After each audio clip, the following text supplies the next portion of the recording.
Bonjour, ravi de vous retrouver dans ce nouveau rendez-vous. Mon invité aujourd'hui est le général Dominique Trinquant, un militaire bien connu par plein de spectateurs. Il a été très en avant sur la question, la crise ukrainienne. Je ne vais pas aborder cet aspect aujourd'hui particulièrement avec lui, mais on va peut-être aborder d'autres sujets qui intéressent l'Afrique. Bonjour mon général. Bonjour. D'abord, une question et pour partir sur d'autres sujets. Comment est-ce qu'aujourd'hui, sur la guerre en Ukraine, on est dans le cas de figure d'une guerre d'attrition ? Alors sur le terrain, très certainement, c'est une guerre qui n'était pas prévue comme ça. Il faut rappeler que le Kremlin comptait faire tomber Kiev en 3 jours par un coup d'État. Et puis comme ça n'a pas fonctionné, erreur d'appréciation de la part de Moscou, on est repassé à une guerre classique. Et cette guerre classique, malheureusement, pour la Russie, elle n'était pas préparée à la faire. Et en revanche, l'Ukraine, très soutenue par les Américains et l'OTAN, globalement, les pays occidentaux, elle a montré sa capacité à résister, puis maintenant à contre-attaquer contre la Russie. Et donc aujourd'hui, cette guerre sur le terrain est en train d'être perdue par la Russie, et donc le défi devient beaucoup plus global. On l'a vu lors du discours du président Poutine hier, son intervention dans un think tank, où on le voit qu'il parle quasiment plus de la guerre de l'Ukraine, il parle d'une guerre beaucoup plus globale, une guerre de civilisation. Mais le risque était considérable, parce que l'issue est absolument inconnue. L'issue est totalement inconnue. Elle repose, je le répète, sur une erreur d'appréciation du président Poutine. Et malheureusement, je ne le vois pas revenir en arrière, alors qu'il sait que localement, en Ukraine, il est en train de perdre cette guerre. Donc il le place sur d'autres plans, de façon à essayer de s'allier d'autres pays et de montrer que le monde unipolaire avec les États-Unis est passé de mode et qu'on doit passer à un monde multipolaire, ce qui peut être entendu par beaucoup de pays, bien sûr. Ce qu'on a peu entendu à travers vos analyses, vous êtes sollicité régulièrement sur cette guerre justement, mais je rappelle que vous êtes l'ancien chef de la mission militaire française à l'ONU. Vous avez une expérience d'abord de plus de 25 ans dans des institutions internationales, l'ONU, l'Union européenne, l'OTAN. Cette expérience et cette connaissance du monde extérieur, avec la maîtrise évidemment de l'anglais, qui vous donne un avantage, et cette manière de coopérer avec d'autres pays et d'autres cultures militaires. C'est-à-dire aujourd'hui, quand vous regardez l'Afrique, et je voudrais que vous vous exprimiez sur cette question, c'est que quand on voit le Sahel, dans quel état il est-ce qu'il est... c'est vraiment un nouvel Afghanistan pour nous ? Oui, alors le Sahel, pour parler spécifiquement en Afrique de cette région-là, est une région depuis une dizaine d'années qui est dans une grande difficulté. Difficulté écologique, je ne reviendrai pas là-dessus, mais il y a une évolution, le lac Tchad qui est en train de se vider de ses eaux. Bon, il y a un vrai problème écologique, un problème démographique, une explosion démographique qui fait que toute croissance dans ces pays-là est mangée par l'explosion démographique. Et donc, on n'a pas de travail à fournir à tout le monde. Cette crise démographique amène une crise de l'immigration absolument considérable vers l'Europe. La nature a horreur du vide et donc les jeunes populations vont vers là où il y a de l'emploi. Et donc ces déséquilibres économiques, écologiques, démographiques amènent à un déséquilibre exploité fondamentalement par des mouvements djihadistes qui, dans cette région, arrivent à prendre et à supplanter des États qui sont extrêmement déstabilisés. On l'a vu au Mali, on le voit actuellement au Burkina Faso de façon moindre, on l'a vu au Tchad aussi où il y a des mouvements. Le Niger est aujourd'hui un peu un havre, non pas de paix, mais un havre de stabilité, grâce à l'élection d'un nouveau président et d'un parlement.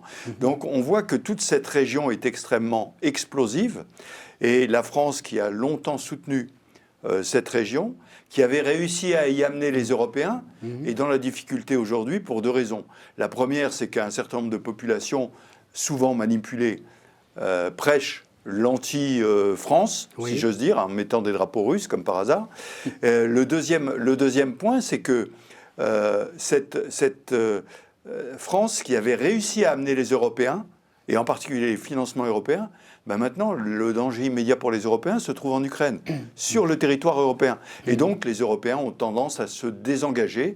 Et donc, cette crise a moins de moyens pour être gérée. Faut-il se contenter du constat? Aujourd'hui, cette région, elle est en flammes et les risques sont considérables parce qu'il y a un effondrement des États. Comment traiter cette affaire? Alors, je pense qu'il faut effectivement la traiter. Il faut bien comprendre que l'Afrique a beaucoup changé, qu'il y a une population très jeune, et donc sa perception vis-à-vis de la France, et même vis-à-vis de leurs gouvernements, qui sont souvent assez anciens ailleurs, a beaucoup changé. Et donc il faut prendre tout ça en compte, bien partir du postulat que les indépendances, ça fait combien de temps? 70 ans maintenant à peu près. Donc il y a eu 2 générations qui sont passées. Donc arrêtons de critiquer tout le temps la colonisation. Elle n'est plus là depuis 70 ans. Donc les pays ont leur destin en main. Et en revanche, les aider lorsqu'ils choisissent des chemins qui les amènent avec plus de développement et plus de démocratie. Et il est certain que les choix faits, par exemple au Mali actuellement, de l'appui Wagner, qui est un appui russe indirect, mais je rappelle qu'ils sont des mercenaires, qui est fait pour défendre le régime et non pas pour lutter contre les djihadistes, est probablement pas la bonne solution. Mais donc, la position de la France là-dedans est extrêmement difficile, mais elle doit continuer, s'évertuer à attirer des fonds européens pour permettre le développement, parce que c'est le développement dans ces pays qui stabilisera cette situation politique difficile. C'est-à-dire que la question aujourd'hui, est-ce qu'on peut passer à côté de l'autocritique? La France, depuis 2012, dans cette affaire, a été vraiment avec un volontarisme affiché et absolument unique par rapport à d'autres pays. Mais il n'empêche que cette affaire a été gérée à huis clos, pratiquement. C'est-à-dire que dans l'affaire Barkhane ou avant Serval, l'erreur ne vient-elle pas de là, peut-être? Alors, je pense qu'elle n'a pas été traitée à huis clos, mais elle a été traitée avec les gouvernants. Et loin de les populations. Et donc les populations ne savaient pas trop ce qui se passait lorsqu'il y avait des sommets. Je rappelle qu'il y a eu plusieurs sommets où tous les chefs d'État étaient là. Donc la France ne le faisait pas tout seul. Elle demandait l'avis, elle disait « est-ce que vous voulez qu'on reste ?» Ça, c'est le premier sujet. Donc le fait de ne pas avoir touché directement les populations. Le deuxième sujet, c'est que la France, avec le poids militaire qu'elle représente, a traité l'aspect sécuritaire en disant « le reste, c'est le problème des États ». Le problème, c'est que ces États ne l'ont pas traité. Je parle en particulier du Mali. Quand les djihadistes prenaient le terrain, c'était pourquoi? Parce que l'État était absent. Il n'y avait pas de préfet, il n'y avait pas d'école, il n'y avait pas de justice. Et donc, les mouvements djihadistes ont naturellement installé un pseudo-État alternatif à l'État central qu'il y avait à Bamako. Et donc ça a été un problème, mais dans lequel la France avait du mal à s'impliquer. Parce qu'elle disait d'une certaine façon, attendez, c'est vous les gouvernements qui doivent le faire, nous on n'est plus en charge, donc faites-le. Et quand ça n'était pas fait, on accusait la France parce qu'elle ne s'occupait que du volet sécuritaire. Donc je pense que sur ces deux aspects, ne pas se traiter ça directement avec les populations, mais c'est difficile pour un pays étranger. Il ne peut pas traiter avec les populations.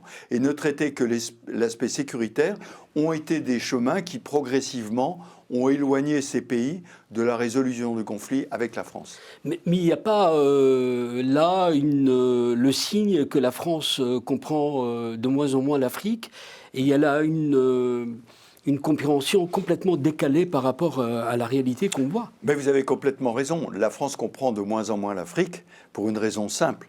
C'est qu'il y a de moins en moins de Français qui sont présents en Afrique et qui connaissent le fond de l'Afrique. Par ailleurs, il y a des diasporas très importantes en France. Mais ces diasporas, elles sont, pardonnez-moi l'expression, entre deux chaises. Elles ne sont plus vraiment de leur pays et pas vraiment de la France.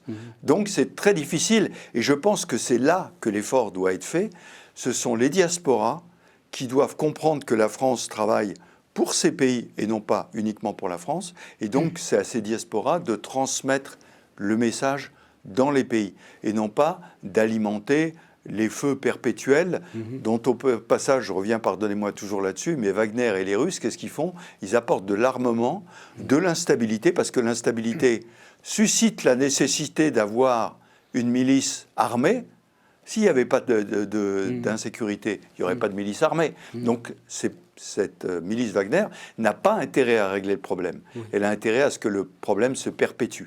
Et donc, la France doit lutter, bien sûr, contre cette présence nocive, mais par le biais des pays, et donc travailler avec les pays dont nous avons beaucoup de représentants dans notre pays en France.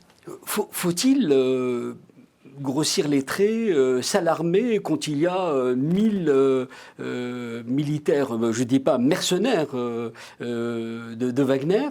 Est-ce que c'est vraiment, ça a du poids par rapport à une connaissance et une expertise de la France et une relation surtout avec ce continent unique? Mais ça n'a qu'un poids, ça a le point de la défense, une garde prétorienne. C'est fait en fait pour garder le gouvernement. Je rappelle que maintenant, au Mali, les djihadistes sont aux portes de Bamako. Donc on ne peut pas dire que Wagner est particulièrement réussi. Il y a eu d'ailleurs des incidents entre l'armée malienne et Wagner. Donc Wagner est là pour défendre le gouvernement. Deuxième pays dans lequel Wagner est très présent, c'est la République centrafricaine. Et on sait qu'aujourd'hui, le président Touadéra veut changer la Constitution. Il vient d'ailleurs de limoger la présidente de la Cour constitutionnelle, qui était opposée à ce changement. Donc là aussi, Wagner va servir. Mais Wagner va servir comme garde prétorienne, mais va surtout se servir. Je rappelle qu'il faut les payer. La France dépensait 1 milliard au Mali pour défendre le Mali. Maintenant, c'est le Mali qui doit payer Wagner par le biais de mines d'or pour qu'il puisse... Monsieur Prigojine, qui maintenant, on le sait, est le patron de Wagner, c'est un homme d'affaires.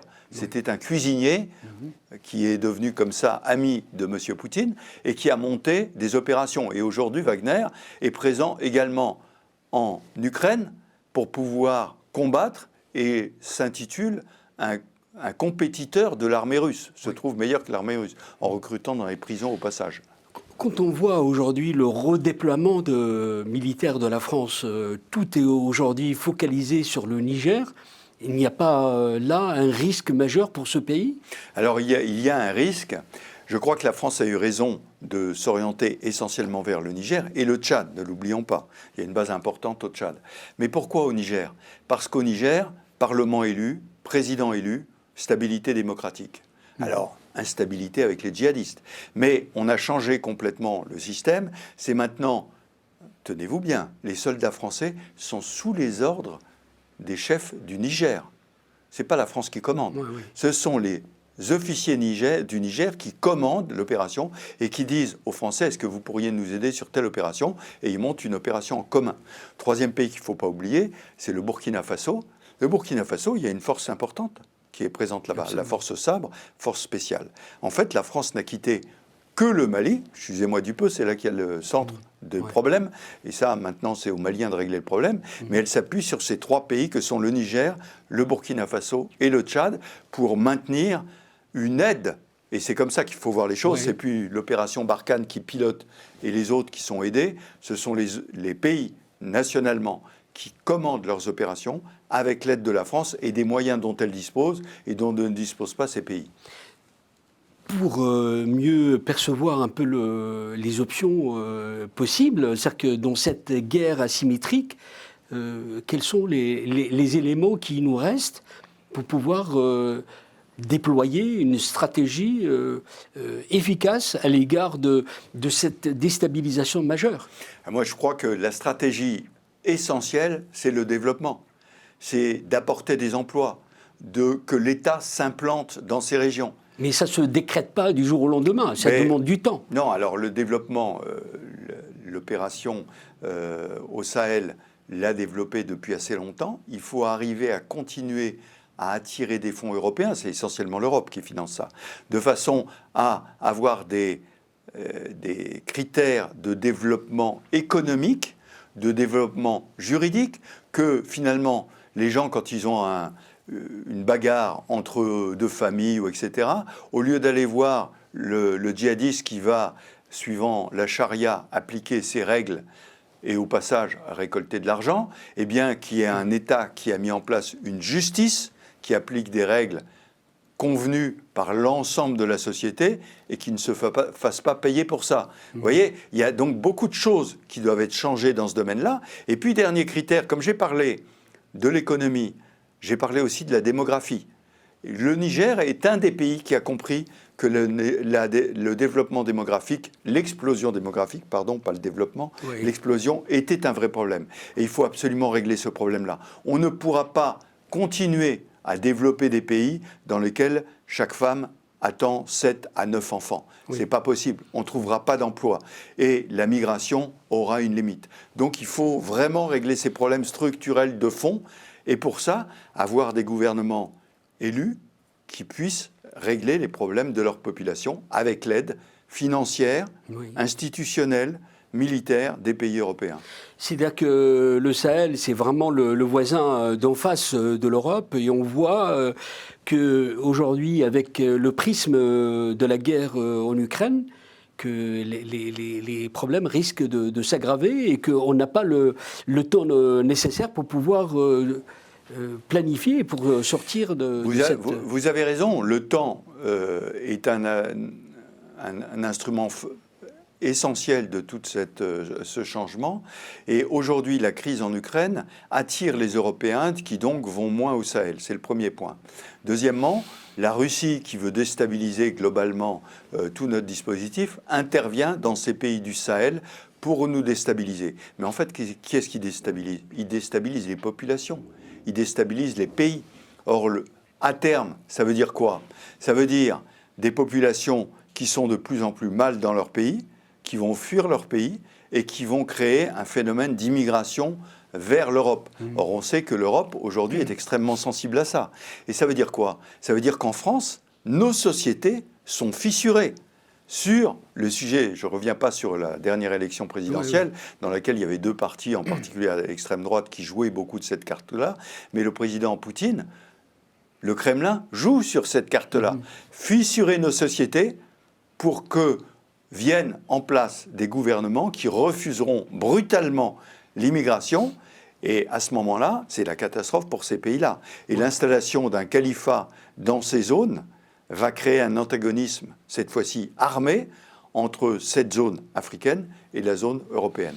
Vous avez la bonne expertise d'avoir été au Liban, en ex-Yougoslavie, dans des théâtres en Afrique. C'est-à-dire que quand on a l'expérience de ces opérations de maintien de la paix, quels sont on a la profondeur stratégique pour pouvoir imaginer, pas seulement vous-même, mais imaginer avec les structures, notamment onusiennes, des solutions pour parer au feu et surtout trouver les bonnes réponses. Alors, puisque vous parlez de l'ONU, j'en profite pour dire un petit mot. L'ONU, le secrétariat général, le département des opérations de paix et tout, ce sont des instruments. Ceux qui décident, c'est le Conseil de sécurité. Absolument. Donc ce sont les nations. Donc quand on me dit l'ONU, l'ONU, l'ONU, je dis l'ONU, c'est nous. Donc si ça se passe mal, c'est de notre faute. Ça, c'est le premier point. Le deuxième point, je me souviens très bien de ce que m'avait dit M. Boutros-Ghali en 1993, quand nous sommes partis en Yougoslavie, avec le général que j'assistais pour ces opérations. Il m'a dit, vous, les Occidentaux, il faut que vous appreniez la patience, le temps. Oui. On ne règle pas une crise en 8 jours. Il faut du temps. Le mieux, bien sûr, c'est de la régler avant, de prendre des dispositions pour qu'elle n'explose pas. Les crises qui sont en Afrique ne sont pas des crises stratégiques majeures. Et c'est pour ça qu'il y a des opérations de maintien de la paix.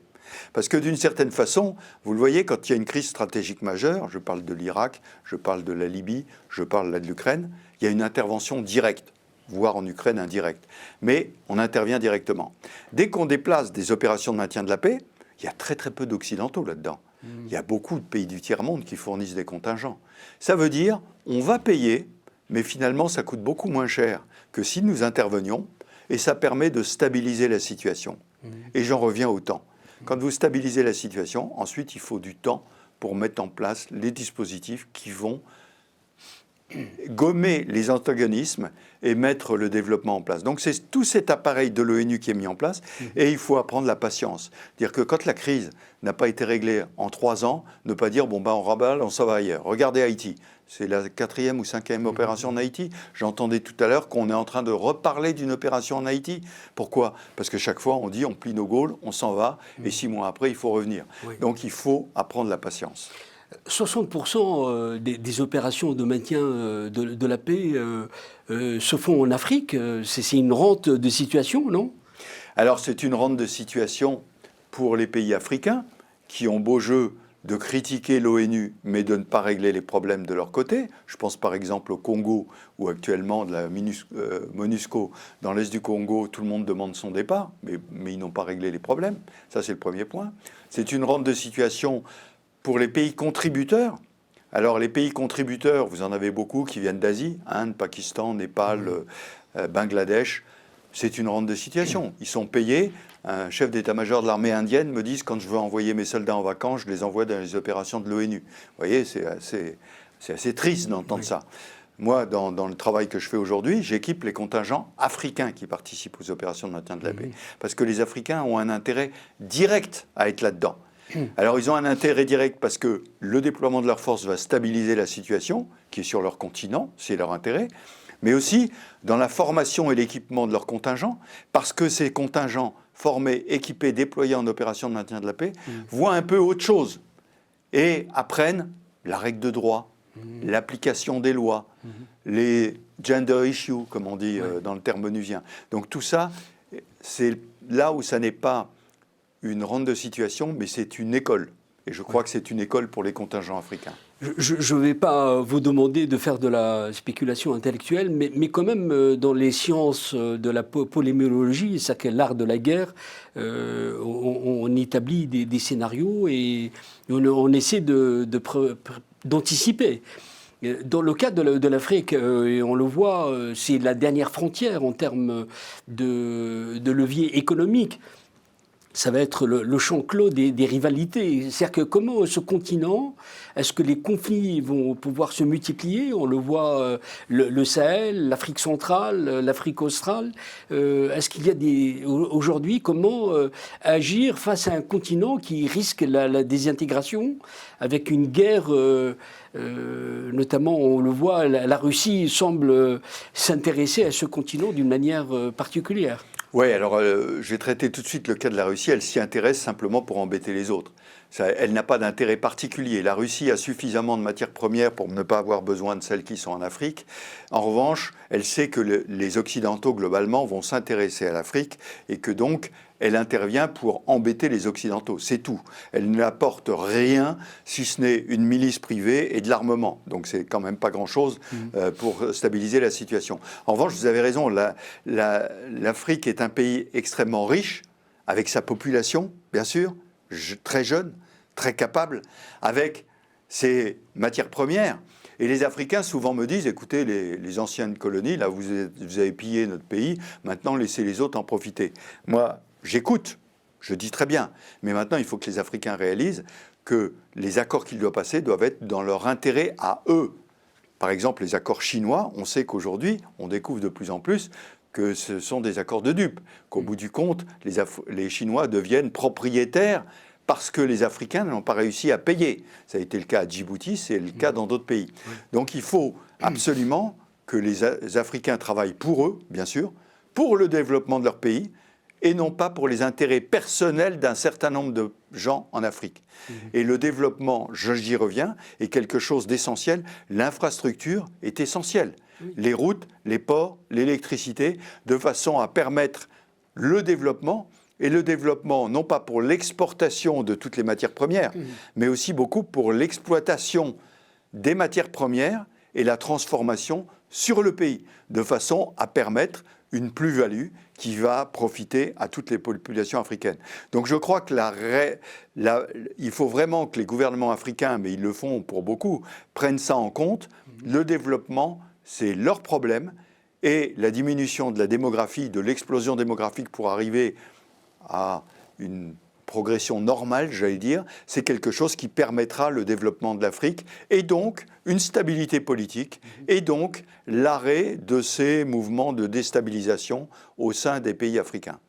Vous restez un militaire discipliné et très loyal, mais ce qui m'intéresse, c'est aussi votre regard sur la politique africaine de la France.